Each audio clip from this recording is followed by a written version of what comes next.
حضرت حبیب اجمی رحمت اللہ علیہ بڑا مشہور و معروف واقعہ ہے. آپ نہ بکریاں چرا رہے ہیں. ایک بندہ قریب تو گزریا تو انہیں دیکھیا کہ یہ بکریاں تے بیڑیے اکٹھے پہ چلتے ہیں.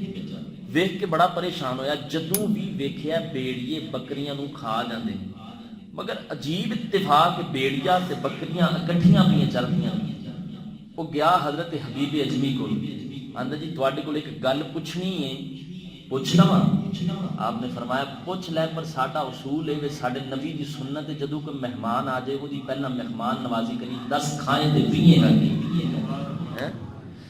آندا جی جو مرضی بلا جو. حضرت حبیب اجمی پیالہ لے لیا, پتھر دے تھلے کیتا تے پتھر وچوں دودھ آ گیا. آپ نے فرمایا پی لے.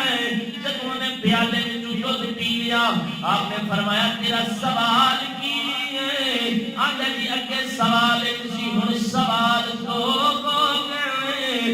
آپ نے فرمایا سوال کی ہے؟ آندا جی اج تک ویکھدا رہیا وا بکریاں دے تھڑاں وچوں دودھ آوندا رہیا ہے, گاواں تے مجھاں دے تھڑاں وچوں دودھ آوندا رہیا ہے. پہلی بار ویکھیا ہے پتھر وچوں دودھ آ رہیا ہے. حضرت حبیب اجمی فرماندے نے تو اللہ دا قرآن نہیں پڑھیا. اللہ دا قرآن ارشاد فرماندا ہے حضرت موسیٰ علیہ السلام دی قوم نے جدوں پانی منگیا ہے اللہ نے پتھر وچوں 12 چشمے جاری کر دیتے ہیں. جب موسیٰ علیہ السلام دی قوم پانی منگے اللہ پتھر وچوں پانی دے دے. تے نبی دا غلام پتھر وچوں دودھ منگے پھر اللہ عطا کیوں نہ کرے؟ کیا حبیب اجمی ہن دوسرا سوال ہے. اج تک ویکھیا بیڑیے تے بکریاں آپس وچ لڑدے نے, بے بکریاں ڈردیاں نے, بیڑیے کھا جاندے نے, پر پہلی وار ویکھ رہے ہاں کہ بیڑیاں بکری اکٹھے چل رہے ہیں. حضرت حبیب اجمی رحمت اللہ علیہ فرماندے نے سجنا گل اے نے جدوں دی میں رب نال یاری لا لئی ہے پھر انہاں بھی آپس وچ یاری لا لئی ہے. جدوں دا میں رب دا ہو گیا نا تے اے بھی رب دے ہو گیا. پھر انہاں نوں بھی پتہ لگ گیا کہ حبیب اجمی دیاں بکریاں نے اے کھانیاں نہیں. اللہ اکبر. کچھ لوگ کرامت اولیاء دے منکر ہوندے. یاد رکھیا جائے اگر نبی کو خلاف قیاس کوئی گل ثابت ہو جائے تو وہ معجزہ ہوندا ہے جنوں عقل نہ مننے. اگر ولی کو کوئی ایسی خلاف عادت کوئی ایسا کام صادر ہو جائے تو وہ کرامت ہوندی ہے. تے جدوں کسی کافر کو کوئی ایسا خلاف عادت کام ہو جائے جڑا عقل دے وچ نہ آ سکے اونوں استدراج آکھدے نے. مگر ولی تے نبی دے معجزے وچ تے ولی دی کرامت وچ اللہ دی قدرت ہی نظر آئے گی. بعد حضرات اس چیز دے منکر ہوندے نے کہ لو جی اس طرح نہیں ہو سکتا کہ ایک عام بندہ اس طرح دی کرامات نہیں کر سکتا. اللہ دا قرآن اس چیز کا گواہ ہے.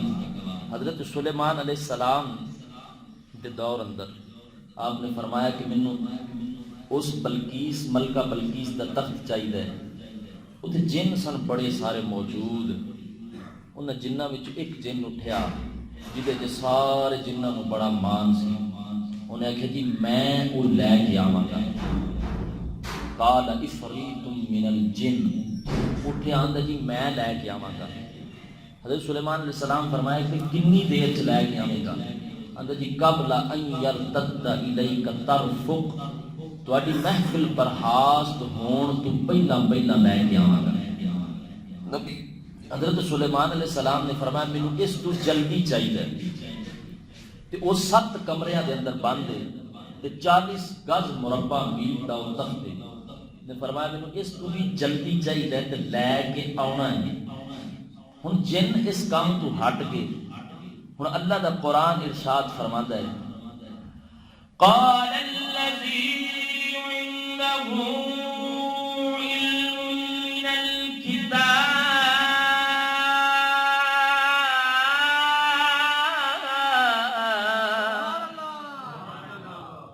یار سبحان اللہ. اللہ دا قرآن ارشاد فرماتا ہے قال الذی عنده علم من الکتاب.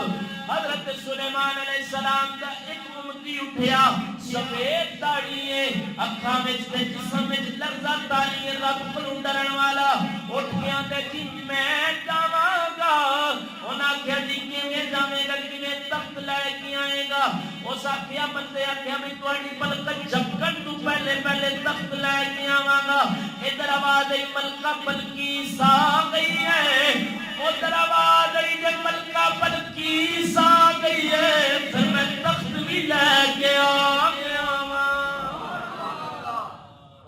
حضرات جی حضرت سلیمان علیہ السلام دا امتی ہوئے تے زبور دا علم رکھن والا ہوئے تے او دے کول اتنی طاقت ہے کہ وہ ہزاراں میل دور تخت لے کے آ جاندا ہے تے جڑا ہوئے نبی پاک علیہ السلام دا غلام تے قرآن دا علم رکھن والا ہوئے او کنا کو کمال کرتا ہوگا